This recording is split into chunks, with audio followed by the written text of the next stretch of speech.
What's up, my beautiful entrepreneurs? So you want to liven up your products with a little bit of color. Well, there's so many different options out there, from micas to shimmer, titanium dioxide. There's so many different options when it comes to coloring your products. And in today's video, I'm going to share the best options to color your products so that you can have the best vibrant products out there. Now, when I was coming out with the product, I had this Raspberry Bliss body butter, and we were testing out the color because I wanted it to be like a really vibrant, raspberry color, and I wanted it to kind of be two-toned and like different tones to it.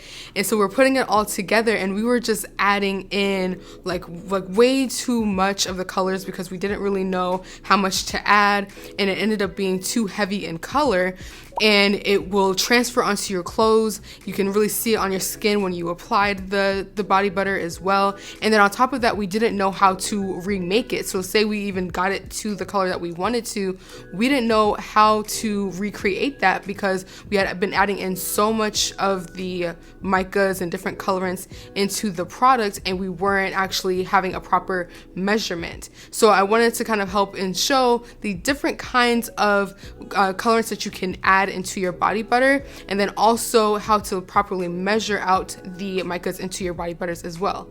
One ingredient I have really loved adding into the body butter is titanium dioxide. Now, this is one that will really help to give you a blank canvas of your body butter to really create any color that you want.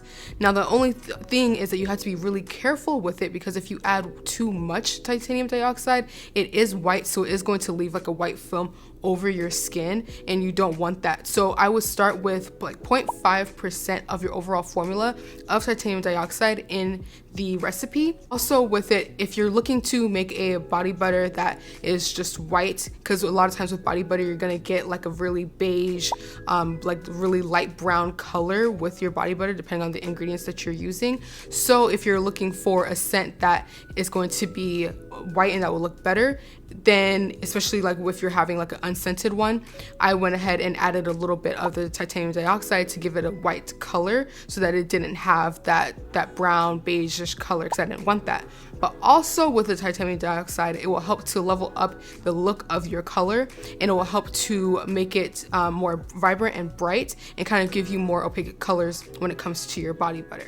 Now I want to show you how to add titanium dioxide into your formula. Now you guys, I messed this up so many times, so I had to show you this because titanium dioxide gets really clumpy and it will start to just have a lot of clumps in it, and it won't incorporate well into your body butter, and that's the issue I kept running into. So what I do is add the titanium dioxide into the fragrance oil and make sure it's fully incorporated, there's no clumps left, and it's fully saturated in the fragrance oil. And then I add it to the body butter so that it will evenly disperse throughout the whole entire body butter, and there's no additional clumps throughout, because you don't want that. You still want your body butter to be nice and smooth, and adding it to the fragrance oil will really help that. Now when it comes to the titanium dioxide that you purchase, I found the best one on Amazon, which I'll have linked down below. You have to make sure that is a batch certified titanium dioxide that is oil soluble, and that's the one that I have linked down below, so definitely give that a try when you're making your colors.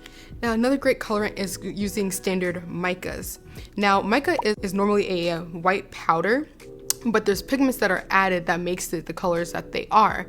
And on Amazon I found like a little kit of micas, and you get 24 in a pack, and there's just all these beautiful vibrant colors that they give you, and you just have the chance to really test out any colors that you want, and you can really see what colors work best for your colors that you're looking for.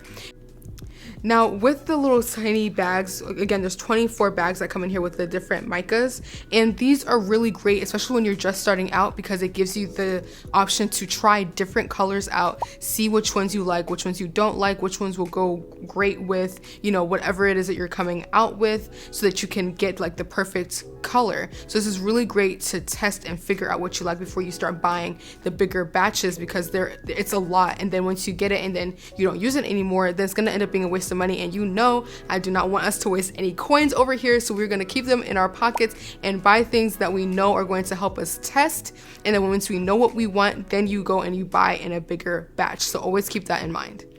Okay, so now you're just like, okay, so what do I do? What do I need as far as micas to color my products? Well, when it comes to micas, you want to have the 3 primary colors. Now, there's other colors that you can buy as well, but it's nice to have the primary colors in your arsenal so that you'll be able to make colors that you want, or you can change the colors that you buy to make it more appropriate to what it is that you're looking for. So you can be a little bit more creative with the colors that you create. Now, your primary colors are going to be yellow, red, and blue. And those colors will help you make secondary colors, so on and so forth, so that you can properly color your products. Now, it's really nice because you can just make any colors that you want. For instance, if you're wanting to make a purple, you can have red and blue, and that will make purple. Now, what I noticed with the red and the blue that I have, on the chart that I found, it said that that red and blue is going to make more of a velvet purple. But when I put those two together, it gave me more of a dark purple. It wasn't very violet to me.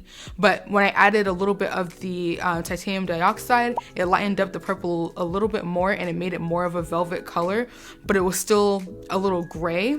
So I added in some more titanium dioxide and a little bit more blue to help make it a little bit more darker of a purple and have like more of an authentic violet color.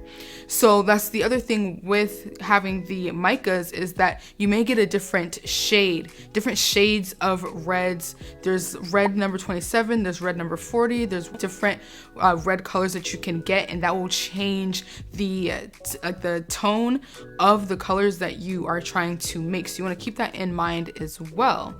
So that's why when I'm making my colors, what I'll do is, even when I'm adding in the titanium dioxide to the fragrance oil, I'll sometimes add in a small amount of the mica as well to test out the color to see what it will look like, and keep a note of how much I'm adding so that I can add that a little bit more to my body butter base.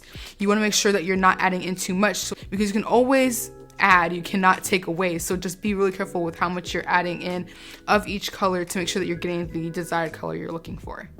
Now, I found a really awesome chart, and I'll have it linked down below for you as well, which talks about more about primary colors and secondary colors and how you can mix the colors to make the colors that you are wanting. And what I thought was really nice is that they had a chart explaining what colors to add in order to get the color that you're looking for. And so, for example, it did mention the red and blue making purple. And then they also mentioned that actually, if you want like a darker purple, to add 2 of the blue and 1 red. And then if you're looking for like a magenta color, you would use red and blue. And what I had to find something that was going to be able to help me figure out how to mix and match the colors to get the desired colors I was looking for, because I did not want what happened to me with the raspberry bliss to happen again. Let me know down below what has been one of your biggest fails when starting your business. I think that was one of like the big fails that I did, because I was like, I know like this is gonna work, it's gonna be really good.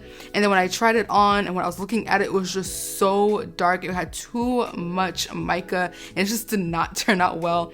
But I want to help and understand like what it is that you maybe have failed with, or that you're trying to figure out now, and maybe I can make a video around that, or we can, you know, help each other in the comments to figure out how we can make that better. So definitely comment down below. Now, adding in coloring to your products can be really difficult, but I've found adding in fragrance to be the most difficult when it came to making my products. If that's something that you're struggling with, click on this video here where I did an experiment to see when was the best temperature to add in fragrance to your body butter.